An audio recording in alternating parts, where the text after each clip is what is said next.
Stop being emotional towards life. Okay, when I decided I was going to talk on this particular topic today, I recalled something that happened to me. Actually, it's a personal experience and it's actually funny now, but it was not funny then. It was something serious. Okay, it happened one day when I was somewhere or I went somewhere. Then when I was about to go home, I found out that my mom was close by, so I decided to join her in her car. When I got to the car, someone was already seated at the front seat. She was discussing with her friend. My mom was the one driving, and I had to stay at the back seat.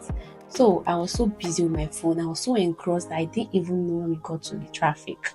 The windows of the car were all down. Suddenly, I saw two big hands that came to grab my phone. This man has already grabbed this phone. He was about removing his hand through the window when I had to stop him. I held his hand and we started fighting for that phone. It was very serious. Forget that now. It seems as if it's something very funny, but it was very serious. I stopped his hands, from passing the window, and then we started fighting for that phone. He was trying to, get the phone and run away, and then I was trying to stop him and then hold the phone too. At that time, I don't even know what got to me. Imagine if this man was with a weapon, or probably, he did something very, very bad to me. But all I wanted at that point was to get back my phone. It was really important to me, and I didn't want to lose it. My mind was fixed on that phone. You understand? At a point, the pouch of the phone even fell down. That should tell you how serious that fight was. The pouch of the phone fell down. Thank God I didn't even think that the pouch was my phone. If not, he would have gotten away with my phone, and then I would have been left with the pouch. So we kept on, dragging until my mom's attention came towards my direction. They had to start shouting. Then he ran away and left the phone, and then the phone fell inside the car. You understand? That's to tell you that we were, fighting for it, but his hands were still inside the car because I stopped him. I got my phone. I was so happy. I thanked God that day that I didn't lose my phone because it was so important to me. That time I was just like 18, 19, and the fact that I even had to start fighting with such a big man. If you see the man, he's very big. But I found out that it was because at that point, that phone was important to me. I didn't want to lose it, so I was ready to fight for it. Then it was when he ran away that it dawned on me that this man inflicted injuries all over my hands. In fact, if you see my hands were filled with scratches, and then he was, hitting my hands at that time when he was trying to get the phone. He was hitting my hands. So I even from the scratches I saw some blood, but it was not really that serious, but it was painful.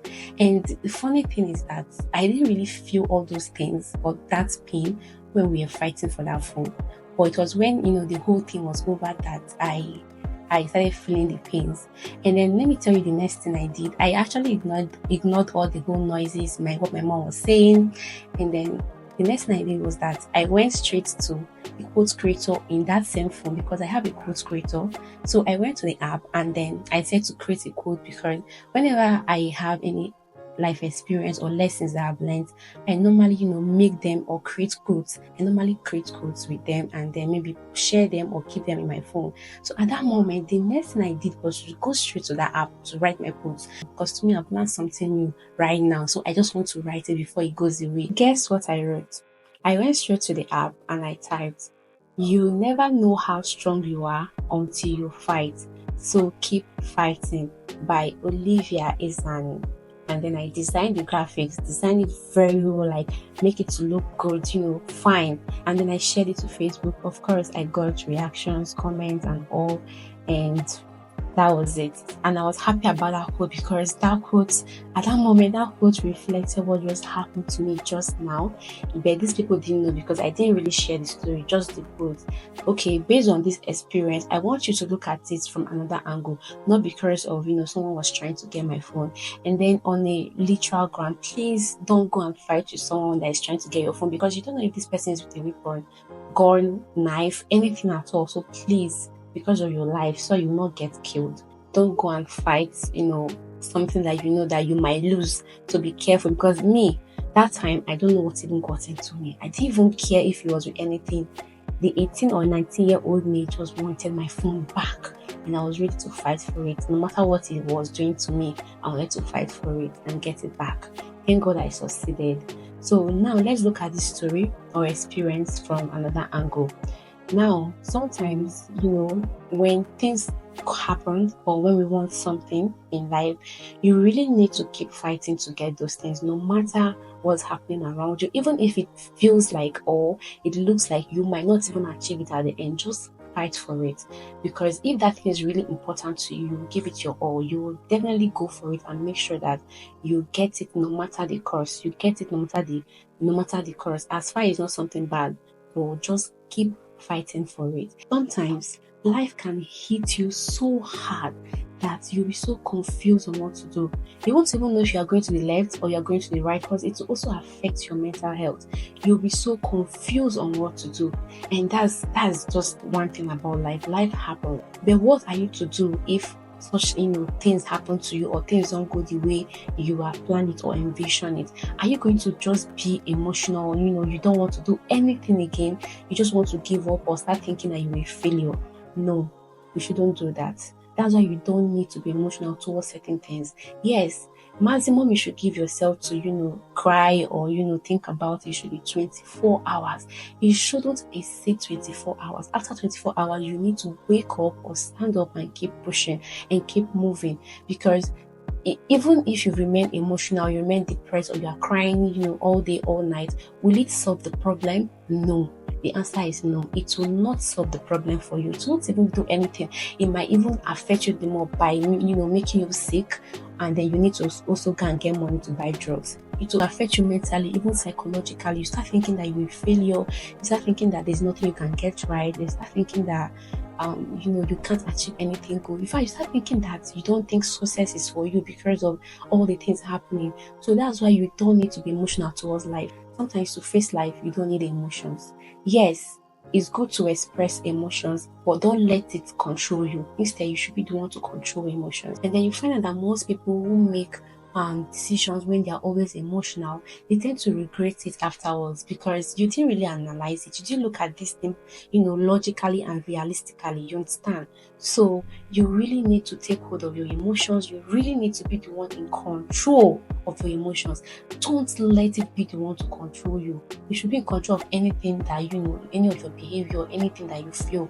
You should be in control, and don't let those things control you. Secondly, if you don't control your emotions, it will make you have strange relationships with people. Now, let me tell you something.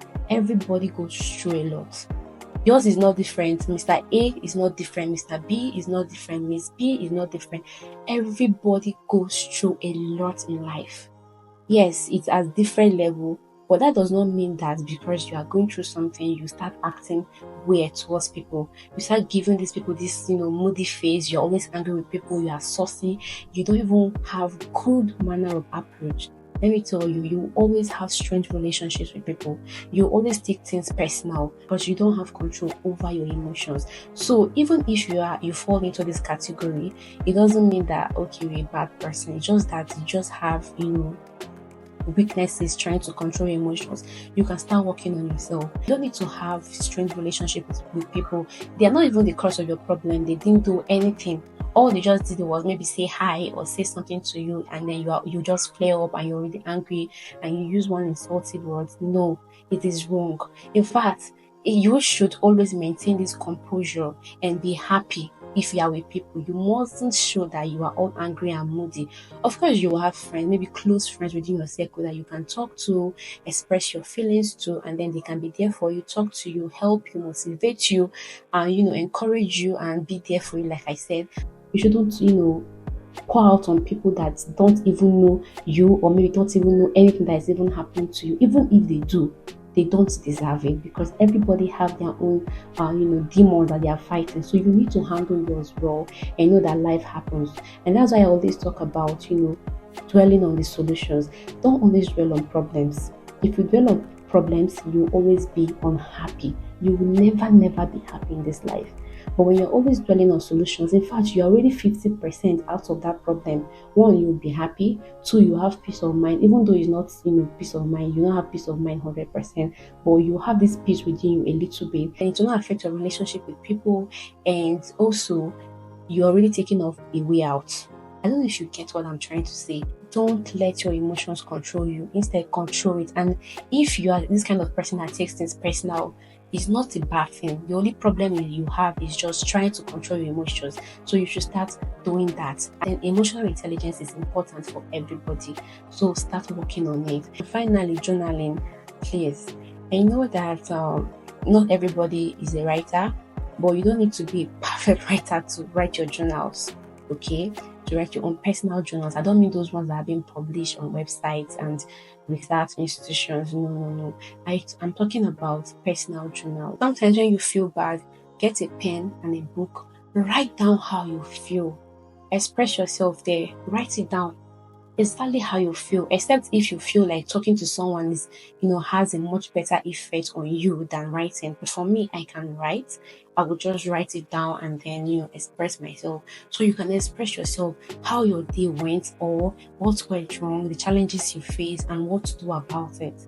You find out that you start feeling a little bit better. This is tested and trusted. You can try it and be rest assured that it will work. And most times people do this every day, regardless of whether they had a bad day or not. Even if they are happy, they at the end of the day they summarize what happened to them during the day, the goals that they wanted to achieve, and if they were able to achieve them, and maybe what went wrong, how to avoid it next time, challenges, and how to avoid it to overcome it. So these are the things that you just do to help you get a hold on your emotions.